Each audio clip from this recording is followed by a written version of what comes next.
Hey, what's going on? It's Shifty back with another video, and this is an unboxing or a post-unboxing video. I've already cracked the figure out of the package, but I ordered something on Amazon, and I know I kind of swore off doing that. I admitted to it as such on the show multiple times because I had a couple of bad experiences back earlier this year.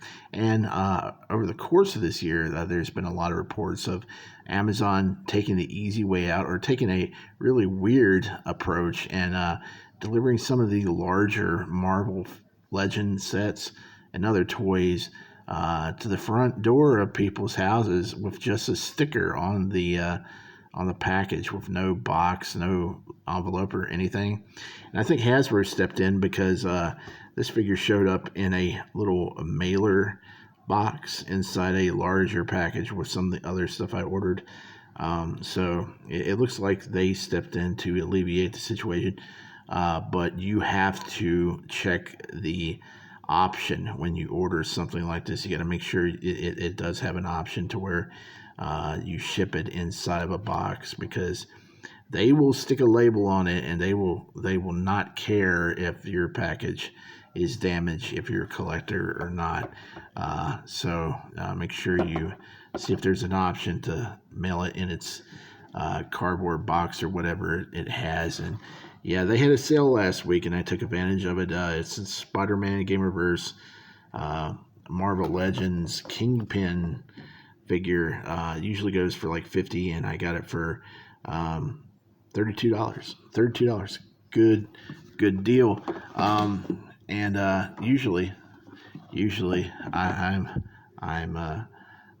super willing to take a chance on discounts of that nature, because I like the big boys, and especially Marvel Legend figures, the big ones. And this is another one added to the collection. I got this for several reasons. Just not only because he's a big dude, I could switch out these parts for my Gray Hulk or a Joe Fix-It and have another Joe Fix-It on hand. Also, I have a Shadow King head that'll work really well with this suit, and the cane and everything. If you've ever seen one of these bigger figures, it's basically the same thing. You're not going to get much moving out of the midsection or any clearance here in the thigh or the hip area, but he does have really nice movement. I know Tommy always talks about ratcheted joints in the Transformers figures, and I think it feels like they have the same thing in these Marvel figures, because they click into place when you're turning the shoulders around. He's not tight, but he is, stiff, and he feels, really well put together. The plastics is fantastic on this figure. Nothing feels cheap about it. Just great articulation in the spots that you can pose up well. Unfortunately, there's only one. It's not double jointed in the elbows, but I mean, you're not. I don't think anybody's expecting Wilson Fisk to get into some crazy poses. He just needs to stand there and look like a badass, right? I do have one super big gripe. He does come off a pointed hand. Well, there's some parts right here. You see the shiny spot here.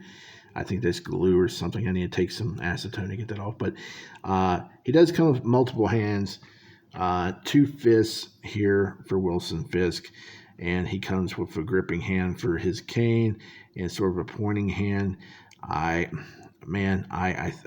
need one more hand. I'm going to have to look online and see if they had any different ones for the past versions of Kingpin, because this ain't cutting it. I need a gripping hand. I need one either for a chokehold or just one I can just grab somebody's head and just do a iron claw, he doesn't have that. You can't really do it with that hand, and that, I need that on this figure, and it's a shame they didn't have that on there. That seems like one of the first action poses that you would give him Also, this is the secondary head. I think it's much better than the regular one. Not to say that this one's bad. I just think that one is, man, the sculpt on that is fantastic. Fantastic. Kind of looks like Danny Houston a little bit, like a big fat Danny Houston. But yeah, nice, but two good heads. This one's the better one though. Um, yeah, and size wise, let me put him up against a regular Marvel Legend figure. I thought, why not open up the latest release of Daredevil, who I'm going to kit bash at some point. He's, man, he's a big boy compared to Daredevil there.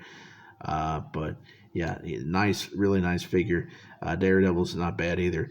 That suit is going to look really nice. I got ideas to what to do with this. But he's not going to be sticking around long. I'm actually thinking what I could do with this extra head. Maybe I can make a new version of Iron Fist. I would have to paint him up because Iron Fist is kind of hard to get unless you find one of the 2-packs with him and Luke Cage, and that runs about $50, and I don't want to drop $50 on that because I'm not a huge fan of the just the t-shirted Luke Cage, and I'll just try to make a custom Iron Fist. I got ideas, but yeah, that's Daredevil. He feels really solid. Some of these Marvel Legend figures are really gummy, but he's got the pinless joints and stuff. He feels really solid, and the plastic feels really nice, almost as solid as a McFarlane figure. These newer Marvel Legends are really top notch, and they got to be because they're running $30 now. And yeah, this one's running 50, and he feels even better. Just a really nice figure, Kingpin, added to the collection. Cool stuff.